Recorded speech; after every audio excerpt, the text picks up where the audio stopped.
আসসালামু আলাইকুম সুপ্রিয় ইসলামিক মিডিয়া দর্শক মণ্ডলী, আশা করি মহান আল্লাহ রাব্বুল আলামিনের অশেষ মেহেরবানি ও দয়ায় আপনারা সবাই ভালো আছেন। এখন আলোচনা করব প্রত্যেক জাহান্নামী দল পূর্ববর্তী দলকে দোষ দিবে, কিন্তু সকলের জন্য দ্বিগুণ আযাব দেওয়া হবে। সে সম্পর্কে আমরা কোরআনের আয়াত থেকে বিস্তারিত জ্ঞান লাভ করব। তাহলে চলুন আলোচনা শুরু করা যাক। প্রত্যেকটি দল যখন জাহান্নামে প্রবেশ করবে, নিজের সঙ্গের দলটির উপর অভিশাপ দিতে দিতে অগ্রসর হবে। শেষ পর্যন্ত সকলে যখন সেখানে সমবেত হবে, তখন প্রত্যেক পূর্ববর্তী লোকদের সম্পর্কে বলবে, হে আমাদের রব, এ লোকেরাই আমাদের বিভ্রান্ত করেছে, এখন তাদেরকে আগুনে আমাদের চেয়ে দ্বিগুণ শাস্তি দাও। আল্লাহ বলবেন, সকলের জন্য দ্বিগুণ আযাব, কিন্তু তোমরা তা বোঝো না। সূরা আরাফ ৩৮ নম্বর আয়াত।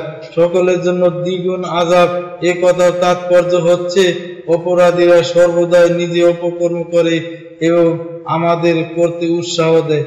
যেহেতু প্রতিটি অপকর্মই বাহ্যিক চাকচিক্যময়, তাই তাদের উৎসাহে বিপুল সংখ্যক লোক সাড়া দেয়। আবার তাদের দেখা দেখি পরবর্তীতে আরেক দল অপরাধ প্রবণ হয়ে যায়। এমনি করে ধারাবাহিকভাবে একের পর এক অপরাধীদের দল কিয়ামত পর্যন্ত বৃদ্ধি পেতে থাকে। সত্যি কথা বলতে কি, প্রতিটি দলই পূর্ববর্তী দলকে অনুসরণ করেই অপরাধ প্রবণতায় জড়িয়ে পড়ে এবং অপরাধী হিসাবে চিহ্নিত হয়।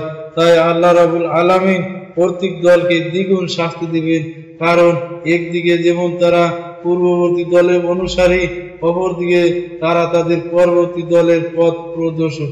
এ কথাই আল্লাহ পবিত্র কালামে অন্যভাবে বলেছেন, আল্লাহ ঈমানদারদের বন্ধু, তিনি তাদেরকে অন্ধকার হতে আলোর দিকে পথ দেখান, এবং কাফেরদের বন্ধু তাগুত অর্থাৎ আল্লাহ দ্রোহী শক্তি, তারা তাদেরকে আলো থেকে অন্ধকারের দিকে পথ দেখায়। সূরা বাকারা ২৫৭ নম্বর আয়াত। অনুসারীগণ নেতাদের শাস্তি দাবি করবে।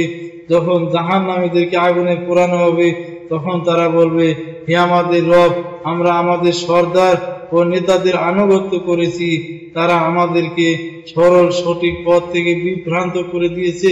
হে রব, এ লোকদেরকে দ্বিগুণ শাস্তি দাও এবং তাদের উপর কঠিন অভিশাপ বর্ষণ করো। সূরা আহজাব ৬৭ থেকে ৬৮ নম্বর আয়াত। জাহান্নামীরা জাহান্নামে জ্বলতে জ্বলতে অসহ্য হয়ে যাবে, তখন চিৎকার করে বলতে থাকবে, হে পরওয়ারদিগার, সেই জিন ও মানুষদেরকে আমাদের সামনে এনে দাও যারা আমাদেরকে গোমরাহ করেছিল। আমরা তাদেরকে আমাদের পায়ের তলায় রেখে দলিত মথিত করব, যেন তারা লাঞ্ছিত ও অপমানিত হয়। সূরা হামিম আস-সিজদা ২৯ নম্বর আয়াত। জাহান্নামীদের অনুভূতি তীব্র হবে, তারা তাদের ভুল বুঝতে পারবে এবং সেদিন বুঝবে অন্ধভাবে নেতাদের অনুসরণ করা কত বড় ভ্রান্ত নীতি ছিল। আল্লাহ বলেন, আর এই বিভ্রান্ত লোকেরা নিজেদের নেতাদেরকে লক্ষ্য করে বলবে, আল্লাহর কসম, আমরা তো সুস্পষ্ট গোমরাহিতে নিমজ্জিত ছিলাম যখন তোমাদেরকে রাব্বুল আলামিনের মর্যাদা দিচ্ছিলেন। সূরা শুআরা ৯৭ থেকে ৯৮ নম্বর আয়াত।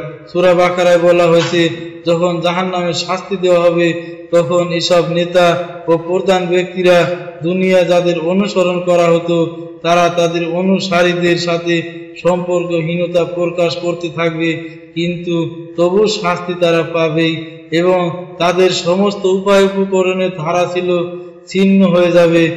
আর যেসব লোক দুনিয়ায় তাদের অনুসারী ছিল, তারা বলতে থাকবে, হায়, যদি আমাদেরকে আরেকবার সুযোগ দেওয়া হতো, তবে এরা আজ যেভাবে আমাদের সাথে সম্পর্ক ছেদ করেছে, তেমনি আমরাও এদের সাথে সম্পর্ক ছেদ করে দেখিয়ে দিতাম।